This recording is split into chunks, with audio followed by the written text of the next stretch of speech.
नमस्कार दोस्तों, मैं सीए विजय गुप्ता आज आपके साथ एक वीडियो शेयर करना चाहता हूं, जो कि भारत सरकार द्वारा कोविड-19 के दौरान इनकम टैक्स में जो भी रिलैक्सेशंस अनाउंस किए हैं उन सब के ऊपर आधारित है।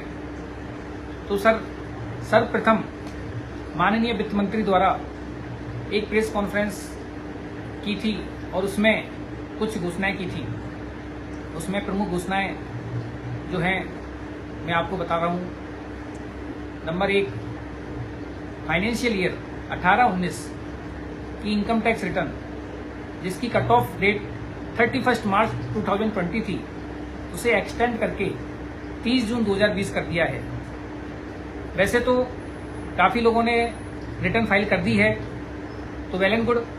और अगर कुछ लोग जो रह गए हैं, किसी भी कारण से रिटर्न फाइल नहीं कर पाए हैं, वो लोग 30 जून 2020 तक अपनी इनकम टैक्स रिटर्न फाइल कर सकते हैं। नंबर 2, फाइनेंशियल ईयर 19-20 के लिए जो भी करदाता 80C 80D में इन्वेस्ट करना चाहते हैं और वो किसी भी कारण से 31 मार्च 2020 तक नहीं कर पाए हैं, उनके लिए भी डेट 31 मार्च से बढ़ाकर 30 जून 2020 कर दी है। अब ऐसे करदाता 30 जून 2020 तक इन्वेस्टमेंट करके 80C और 80D का लाभ ले सकते हैं। नंबर 3, आधार से पैन लिंक करने की लास्ट डेट 31 मार्च 2020 थी, उसे भी बढ़ाकर अब 30 जून 2020 कर दिया है। इसके साथ ही अगर कोई स्टेटमेंट, रिटर्न या किसी नोटिस का रिप्लाई जिसकी ड्यू डेट 20 मार्च 2020 से 30 जून 2020 के पीरियड में एक्सपायर हो रही है, उन सब की लास्ट डेट अब 30 जून 2020 मानी जाएगी। तो कोई भी रिटर्न, स्टेटमेंट या किसी भी नोटिस का रिप्लाई देना है तो 30 जून 2020 तक दे सकते हैं। तो सर, इससे एक चीज क्लियर होती है कि TDS return for the quarter ending मार्च 2020 जिसकी ड्यू डेट 31 मई 2020 है, उसे अब 30 जून 2020 तक बिना किसी लेट फीस पेनल्टी के फाइल कर सकते हैं। लेकिन अगर टीडीएस का कोई पेमेंट करना है तो उस संबंध में डेट नहीं बढ़ाई गई है। गवर्नमेंट ने रिलैक्सेशन दी है कि जो इंटरेस्ट 1.5% पर मंथ के हिसाब से लगता था, वो अब 0.75% पर मंथ के हिसाब से चार्ज किया जाएगा। साथ ही डिपार्टमेंट की तरफ से भी अगर कोई नोटिस करदाता को दिया जाना है और उसकी ड्यू डेट 20 मार्च 2020 से 29 जून 2020 के पीरियड में समाप्त हो रही है, तो ऐसे नोटिस को भी डिपार्टमेंट अब 30 जून 2020 तक सर्व कर सकता है। तो इससे एक चीज क्लियर हो रही है कि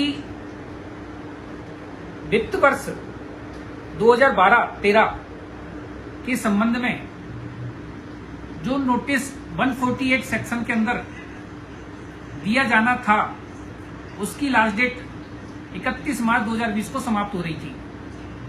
अब डिपार्टमेंट 30 जून 2020 तक सेक्शन 148 का नोटिस सर्व कर सकता है और वो notice within due date माना जाएगा। तो सर, ये तो है जो वित्त मंत्री ने सबसे पहले प्रेस रिलीज में बताया था। अब हम नेक्स्ट सर्कुलर पे जाते हैं, जो कि 24 अप्रैल 2020 को सीबीडीटी द्वारा जारी किया गया था। उसमें इस करंट ईयर में टैक्स ऑडिट रिपोर्ट में 2 क्लॉज ऐड होने थे। Clause number 30C and clause number 44 उन्हें कोविड-19 की परिस्थिति को देखते हुए इस साल डेफर करके नेक्स्ट ईयर से एप्लीकेबल किया जाना प्रस्तावित है। नंबर 3, थर्ड प्रेस रिलीज 9 मई 2020 को जारी की गई थी, जिसमें कहा गया है कि इस बजट में ट्रस्ट, इंस्टीट्यूशन, हॉस्पिटल, एजुकेशनल संस्थाएं, उनके लिए कुछ नए प्रोविजन लागू किए गए थे और वो प्रोविजन 1 जून 2020 से एप्लीकेबल होने थे। तो जो पुरानी संस्थाएं रजिस्टर्ड थी इनकम टैक्स प्रावधानों में, उन्हें 1 जून 2020 से नया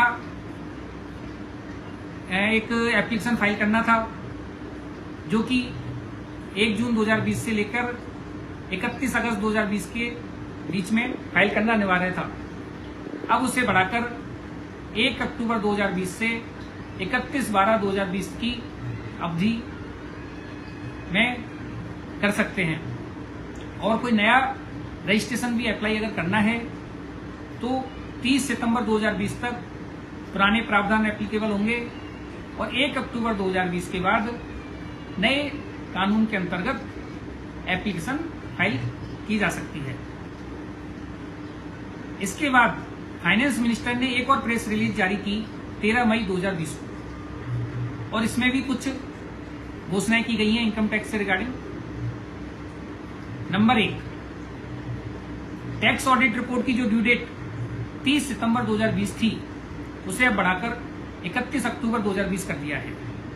साथ ही इनकम टैक्स रिटर्न कंपनी के केस में या ऐसे असेसी जिन्हें सेक्शन 44 एवी के अंदर ऑडिट कराना अनिवार्य था, या ऐसे पार्टनर जो किसी ऐसी फर्म में पार्टनर हैं जहां टैक्स ऑडिट अनिवार्य है, उनकी इनकम टैक्स रिटर्न की लास्ट डेट 31 अक्टूबर 2020 से बढ़ाकर 30 नवंबर 2020 कर दी गई है। सर, यहां ध्यान देने योग्य बात यह है कि जो आम असेसी है जिसकी ऑडिट इनकम टैक्स या किसी अन्य एक्ट में नहीं होती है, उसकी ड्यू डेट 31 जुलाई 2020 ही रहेगी। अभी तक इसमें किसी भी प्रकार का एक्सटेंशन नहीं दिया गया है। विवाद से विश्वास स्कीम जो कि 30 जून 2020 को समाप्त हो रही थी, उसे भी बढ़ाकर अब 31 दिसंबर 2020 कर दिया है। जो भी एसएससी इस योजना का लाभ उठाना चाहते हैं वो लोग 31 दिसंबर 2020 तक एप्लीकेशन फाइल कर सकते हैं और जो भी अमाउंट उसमें ड्यू होता है वो जमा करा के पेनल्टी और इंटरेस्ट से 100% छूट प्राप्त कर सकते हैं। एक और बड़ा चेंज प्रेस रिलीज में कहा है कि टीडीएस की रेट, जो भी एप्लीकेबल रेट है, उसमें फ्लैट 25% से रिड्यूस कर दिया है। यह प्रावधान 14 मई 2020 से 31 मार्च 2021 तक के टीडीएस लायबिलिटी के ऊपर एप्लीकेबल होंगे। जैसे पहले 194A में इंटरेस्ट के ऊपर 10% की रेट से टीडीएस काटना होता था। अब अगर कोई पेमेंट 14 मई 2020 के बाद किया है तो उसके ऊपर 10% से न काट के 7.5% की दर से टीडीएस काटना होगा। इसमें भी कुछ एक्सेप्शन हैं, जैसे टीडीएस ऑन सैलरी। तो टीडीएस ऑन सैलरी के केस में जैसे प्रावधान पहले थे उसी तरह से अब रहेंगे। 194N के अंतर्गत बैंक से कैश विड्रॉल के केस में पहले 2% कटता था, इसी प्रकार आगे भी 2% ही कटेगा। इसमें किसी भी प्रकार की छूट नहीं है। इसी तरह अगर कोई payment non resident of India को किया है तो उसके ऊपर जो रेट पहले से काटी जानी थी उसी तरह से आगे भी काटनी पड़ेगी।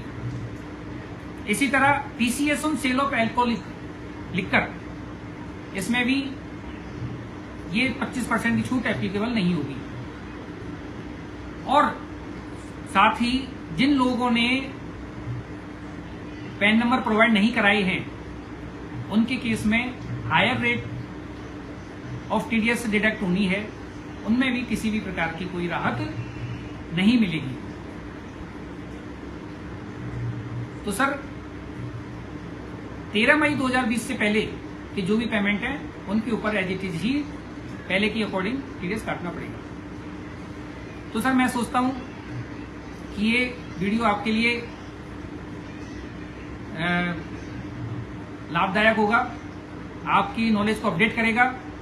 इसी तरह हम आगे भी आपको वीडियो करंट अफेयर्स के बारे में देते रहेंगे। धन्यवाद।